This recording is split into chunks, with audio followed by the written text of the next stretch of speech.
Hi everyone, it's A Ticket to Christ. Thank you for tuning back in. We're in the Courage to Face the Day series. We're looking at Acts chapter 7 from verse 9. We're reading just a concise explanation of what happened to Joseph, and this is coming from Stephen, who was martyred, and giving this testimony, just kind of trying to persuade the people at that time that Jesus is the Messiah, and who Jesus is, and maybe win them to Jesus. Of course, they didn't listen because they were stiff-necked. And what is stiff-necked? It means the person is prideful, but also they're stubborn and have a hard heart. And so he was giving a powerful testimony to those people, and they didn't listen. But we're zeroing in on Joseph, who was sold by his brothers. It says, and the patriarch, moved with envy, sold Joseph into Egypt. But God was with him and delivered him out of all his afflictions and gave him favor and wisdom in the sight of Pharaoh, king of Egypt. And he made him governor over Egypt and all his house. Now there came a dearth over all the land of Egypt and Canaan, and great affliction, and our fathers found no sustenance. But when Joseph heard that there was corn in Egypt, he sent out our fathers first. Jacob heard. And at the second time, Joseph was made known to his brethren, and Joseph's kindred was also made known unto Pharaoh. Then sent Joseph and called his father Jacob to him, and all his kindred, 75 souls. So Jacob went down into Egypt and died, he and our fathers. Okay, so we can pause there, and you can read a detailed account in the book of Genesis. I'll drop those scriptures below about Joseph's life. Joseph, basically, he was mistreated by his brothers and thrown into a well. And then they sold him off. I think it was to some Ishmaelites or Midianites, one of the two, I can't remember, who took him to Egypt. And, from there, it was one thing after the next. And he ended up in prison. And God delivered him from prison. But just what happened to him at a young age, I think he was 17 at the time, would have required a lot of courage.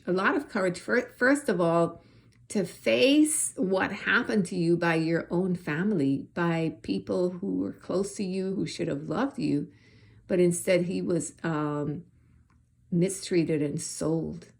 Just, there's a coldness to that. And then minding his own business, trying to do a good job and make the best of the circumstance that he found himself in. This woman, Potiphar's wife, comes and, tries to seduce him. And when he resists, lies and he gets thrown in jail.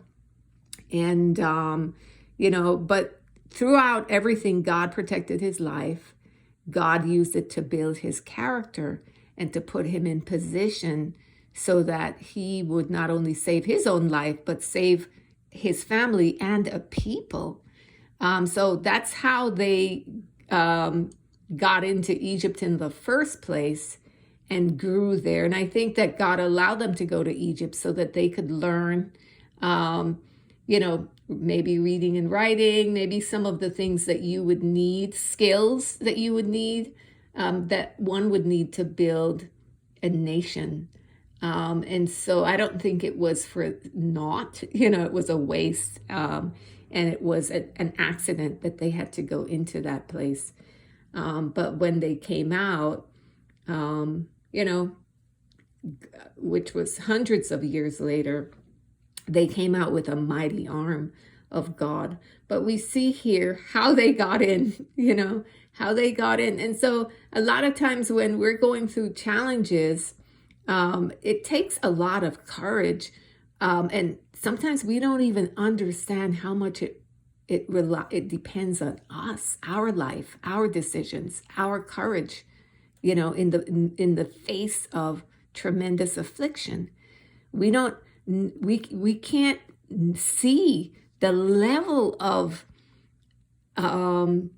generational impact it's having. We cannot see the range of people it's impacting when we're going through our challenges.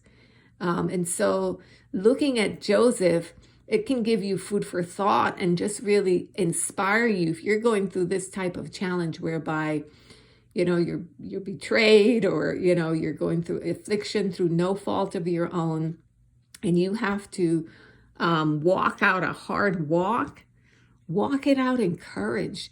Joseph did not allow it to make him bitter, and he kept his eyes on God, and you know, had a spiritual perspective throughout all of this. I believe at the end he told his brothers, "You meant it for my harm, but God meant it for good, for the saving of many lives." And so he did not hold it against them. You know, he didn't hold a grudge, because he saw God's hand moving in all of it. And I believe that throughout every stage, God would have reassured Joseph that there is a bigger plan and a bigger purpose for what he was going through. And so similarly, whatever you're going through, there is a bigger plan and a bigger outcome to it. It's not going to feel good in the moment. It is challenging. It might be very difficult. It might feel unfair and that, you know, unjust, and it probably is likely. But if you face it with faith in God, just really trusting him with the same level of trust that we see here, and the same level of complete confidence and trust that we see Jesus displayed when he laid down his life, right? To death, Jesus displayed that level of confidence and trust, just knowing and believing that God would do and fulfill what he promised. And so that's how you walk out this type of walk, whereby you're facing injustice, whereby things have turned against you, and you have to deal with a lot of, you know, just a hard time. You remember who God is, and you put your faith and trust and your hope in him and his promises for you. And listen to the voice of the Holy Spirit. Keep your heart humble, right? God gives grace to the humble. Keep a humble heart and do whatever you need to do to not be offended, you know, not be stiff-necked, not be hard-hearted or stubborn. And God will bring you through it. Okay, beloved, that's it from me with this one. We'll pick up again tomorrow. Have a great day. Bye-bye.